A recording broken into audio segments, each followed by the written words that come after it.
Hello and welcome to the Granström podcast Super Soul Model series, where I help people tune and tap into their natural state of well-being. Today's episode is why leaders need to learn how to meditate now more than ever. Welcome to the podcast, and if you're new to the podcast, please take the time to support it by liking, subscribing and sharing the content with people who you think will benefit. And if you're returning to the podcast, please remember to leave it a review. I'm so appreciative for the people that leave their reviews. So thank you so much, because it helps to support the show and allows it to grow. So are you a leader? Do people look up to you in any way, shape or form? Do you run a business? Are you an entrepreneur? Are you the head of the family?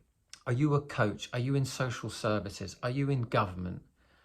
Are you in any way where you're managing lots of people? Because if you are managing and people are looking up to you, then they're going to be looking up to you for the solutions that you give them when times and challenges present themselves. And if you can't manage your energy, or you manage your energy very poorly, what's going to happen is you're going to create an environment which causes more stress and anxiety, and you won't be a cause for solution. You'll be adding to the problem and the chaos.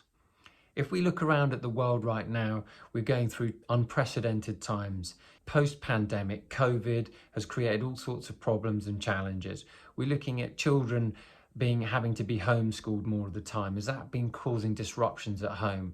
If we're looking at COVID, there's been problems caused by people now working at home, which might have put more pressure on relationships and not being able to go to the office. So where people now escaping the changes that the world has brought. If we're looking environmentally, there are more earthquakes, it seems, that are going on, and there are more issues politically and economically going on. So there's loads of pressure coming from all sorts of angles now, it seems, more than ever. And so all this pressure has been mounting, and we are looking up to more and more leaders to help us find solutions to those challenges that we have. But this is why today's topic is so important, because today's topic, I'm going to highlight what happens to you, the individual, when you remain the same rather than evolve. And as you evolve your brain, as you evolve your states of awareness by implementing simple techniques every single day, what happens is that your brain begins to change, your awareness begins to change, and your life begins to change, and so does the life around you begin to change. And we are looking to leaders now who are making a significant impact, being able to help navigate us through stormy waters, to help navigate us through the challenges that life's been presenting ourselves. And not everybody's always got a clear solution, because we're often caught up in the problem. But what if what I share with you today is at least a process or a strategy that can lead to the solution? And that's what I'm wanting to help awaken within you today. So if you're new to the podcast, listen into some of the things that I'm going to be sharing in today, and make sure you stay to the end of the episodes so this really hits home with you. Because once you understand why leaders need to meditate more now than ever, then you're going to want to implement it, because otherwise you'll be just adding to the world that's not growing and evolving. You'll be adding to the world that's remaining stagnant. You'll be adding to the old world that's crumbling. And the greatest leaders have always been prepared to go above and beyond and challenge the status quo by becoming better human beings, because you can't change the external without changing the internal. So did you know that once we're faced as a human species under threat, what happens is we begin to stimulate what is known as the amygdala in the brain. That is the survival aspect of your brain. Now, this is great when you're being chased by a lion or a tiger, because it means you've got to get into action and you better get going and you better get safe. But it's not great if it's constantly active, if it's constantly being stimulated, because what it actually does is it creates more worst case scenario thinking, more negative thinking, more fearful thinking, more anxious thinking. That stimuli closes down other areas of the brain. It's almost as if you can't access other areas of the brain that are available. This was me once upon a time. I used to be highly anxious. I used to have fearful thinking, always thinking worst case scenarios. Externally, I might have seemed quite positive and outgoing, but internally I was suffering. Now, when this happens and the amygdala is activated and goes on overdrive, what happens is the creative right-hand side of your brain is unavailable because you've got too much stimuli going to the amygdala, and that's hindering your ability to empathize, become more compassionate with other human beings, become more relatable.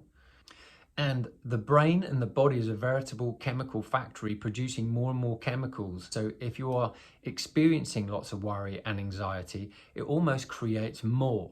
And so the chemicals inside the body will produce more and more chemicals that are the same.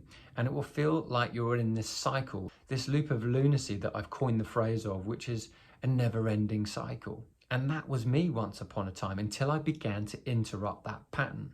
And when we become under threat, when we become challenged, what happens is we become self-obsessed. And that self-obsession leads towards more negative behaviors and patterns. Now, a lot of the world is facing those challenges and patterns right now because as a human species, what we used to do, which was use this area of our brain for being chased by lions and tigers, we're finding cause and threat on the most small and seemingly insignificant scenarios that can wind us up, that can challenge us, that can make us feel under threat. And so when we feel those chemicals inside of our brain and we activate that amygdala, we're cutting off that creative side of our brain, the solution-orientated aspects of ourselves. So let's look at a few leaders that have meditated and learned to meditate that have created significant change in our lives. People like the Dalai Lama, who's always seen to be cheerful and happy, always empathizing and being compassionate with other people. He's got a huge following, and aside from that, he's a really decent human being and creates a lot of peace and harmony. Other people are people like Gandhi, who swore by be the change that you wish to see in the world because of his willingness to remain empathetic, compassionate to the Indian people, and practiced non-violence. The British Empire left India because of this one man.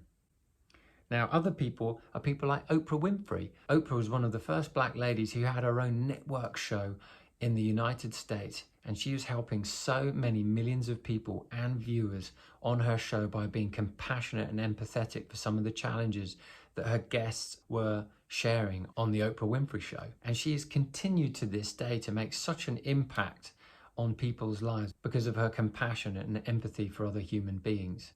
And in doing so has created a fortune of wealth, but also created some incredible benevolence, and she swears by meditation. Another creator and businessman who's created something fantastic was Steve Jobs. Steve Jobs used to be a huge advocate of meditation because it helped him develop things like the iPod and the new Apple Mac computer. And it allowed him to really tap into his creative genius and activate those different areas of the brain that allowed him to come up with some beautiful ideas that have helped millions of people all around the world.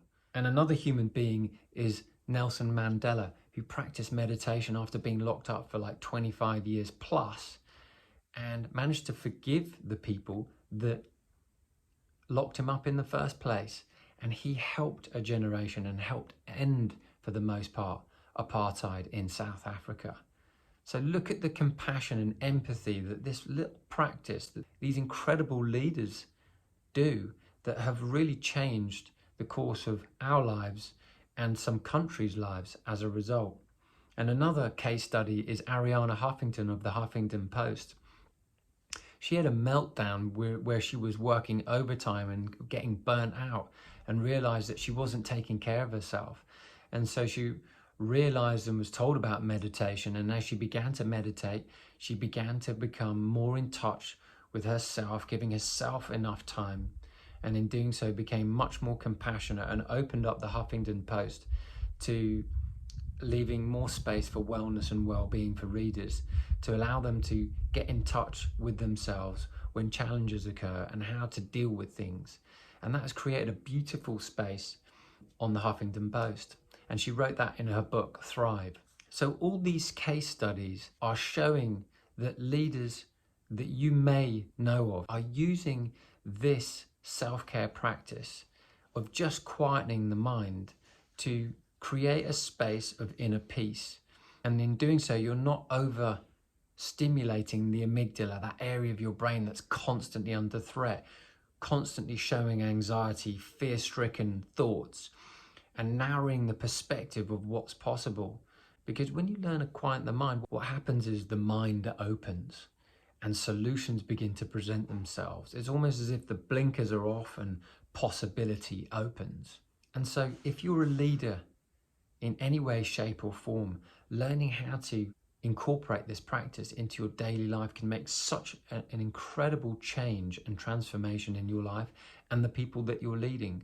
And I've always said this, if people are looking up to you in any way, you're a tone setter. So are you setting the tone of fear, worry and anxiety? Or are you setting the tone of calm, confident and compassionate? Because as soon as you move to calm, confident and compassionate, you become more relatable. And people want to relate to people that may not be perfect. I'm not perfect. But I use this self-care practice every single day to allow me to be open to possibility, open my mind to creative solutions, open my mind to enjoy greater creativity. I'm the guy who didn't realize I could make music, and it was only when I began to meditate I recognized I had this dormant skill of being able to make music, and I love making music, and it's brought me so much joy. It's one of my passions. And it's so fun to be able to make music and play the ukulele and make electronic music. Whereas that wasn't possible before because I was only under threat. I was always anxious. I was always worried. So how would I be able to access this other area of my brain? And what I'm saying is just 5 minutes of meditation a day could change your brain health. It's actually scientifically shown that your brain health will improve through quietening the mind and meditation. And so am I potentially talking to a new Oprah Winfrey, a new Steve Jobs, a new Nelson Mandela, a new Ariana Huffington, a new Dalai Lama? Because somewhere inside of you, there is an area of your brain that's waiting to be accessed, that can only be accessed once you learn to quiet the mind, and meditation is the way to do that. Within a short period of time of 4 months, I managed to become sober, change my diet and get my life on track. And that is not a long period of time when I was experiencing so much pain and suffering beforehand. And then shortly after that, I managed to discover my ability to create music, which I didn't have before. So that is why I'm saying meditation is so important, because people will look up to you and you need to be able to be solution orientated, which won't happen if you're constantly feeling under stress or feeling anxious. Lots of people put on weight because they're overly anxious and they eat to comfort themselves. But once you start to learn to meditate and quiet your mind, what happens is you feel sustained by this natural feeling of energy, this natural source of energy that we're all attuned to and that you begin to tap into. And so food becomes a joy instead of a comfort. And so there's so many positives that comes out of being able to practice stilling the mind and quietening the mind. So if you're a leader and you're leading kids, or you're in government, or you're in social services, or you're a parent, or you run your own business, people at some point are looking up to you. Now, are you that stress head, or are you calm, confident, and compassionate? Because you become far more relatable, you will become far more productive, and you'll enjoy your life more, and you'll enjoy greater relationships by becoming more relatable. I'm not saying perfect, but more relatable. And we all relate to each other by realizing that there's an aspect of ourselves that will be challenged, but also realizing there are strategies to help us come back to our center again, to help us find equilibrium again. I know that everything I share on these podcasts are because when I've been challenged and I've been way off my center, it's been so great to come back to my center again and find that joy and feel that joy again. Because when you're experiencing real challenge, you know, in my case with my father dying and relationship issues and money issues, as soon as you come back to your center again, you're like, I find a new creative solution about how to come back. And we're all on the comeback, and we all want to come back to our center again. And that's why we love the comeback stories, because it's about us regaining our foothold in who we are. And if anything in this podcast has resonated with you today, please remember to give it a like, subscribe, and share. And if you've got any questions about meditation, feel free to DM me at Instagram at James Granström. And if you don't know how to meditate already and you want to learn how to meditate, make sure you head over to my website and get my free meditation course, which is 7 ways to meditate in 7 days. That will show you your sensory primer, and there's a meditation in there for you that you can begin to practice and get going. When you silence your mind for a minimum of 5 minutes a day, you will change your brain health, which will also improve so many other aspects of your life, like reducing anxiety. Stop that fear spreading inside of your mind. It will make you become more optimistic. It will make you become happy. You'll become more creative. You'll have more fun. You'll experience more compassion and empathy. And dare I say it, you might even tune into who you really are and tap into your soul a little bit more often. And that's when the fun really begins. So anyway, I hope you've enjoyed today's podcast, and I hope you've got a lot of value from it. And I always love to hear your comments. So feel free to tag me in a story or a post on Instagram at James Granström. I will be delighted to get back to you with any questions that you may have, or your main takeaway from today's episode. Now, until the next episode, I wish you a wonderful week ahead, and green lights all the way.